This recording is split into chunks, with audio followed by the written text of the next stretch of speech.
Did the fact that LeBron was willing to speak out and use his platform to address social issues like the election and race relations factor into this at all, or was it all based on his on-court performance?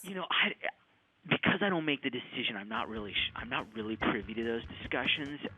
I think this was more about on court and about those 3 games, but I know that doesn't hurt. I mean, I think this has been very much the year of athlete activism. I mean, it's just been such a huge subject. LeBron isn't, I don't think an activist in that same way, that same mold as like, guys who are having to protest during the national anthems or anything like that. But he doesn't duck subjects. When you ask him about something, he has an answer. He speaks to it. And I know that he feels as if he's one of these guys kind of carrying on Muhammad Ali's legacy, and that there is a responsibility to comment when you feel strongly. So I think it's given him, I think what it is he's got a lot of cultural heft right now. I mean, just as far as everything he's accomplished. And he's sort of choosing where to use that. And, the fact that he uses it for social issues, I'm sure, played a role. What's his motivation from here on out?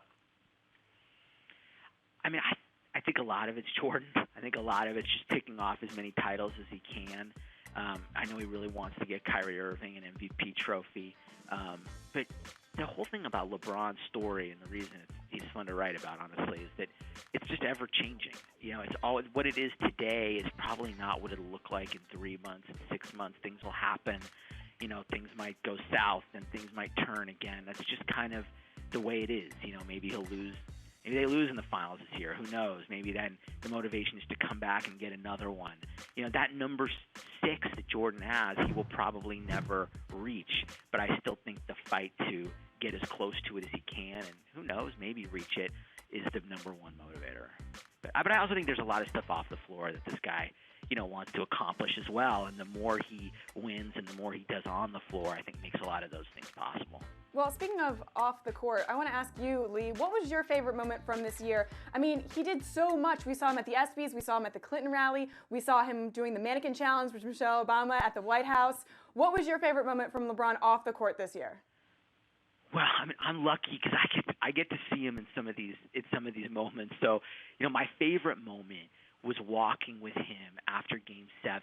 When you win a championship, it's kind of like your wedding. It's like you got to go take all these pictures and meet all these people and all these little appearances. So, I was kind of tailing him during that. And at one point, I don't know how many bottles of champagne he was in, but I asked him just about the block on Iguodala. And just the best thing about LeBron is when you can ask him about a specific basketball play and he sparks on it, his face just kind of lights up and he breaks it down in so much detail, like everything he saw on the play and everything that was going on around him. And the way he broke down that play, that sequence of Iguodala going to the hoop and thinking, JR don't foul him, and expecting Iguodala to go up for the reverse, so he's protected on that side, but then he didn't do the reverse, and having to kind of stick with that play and make that block.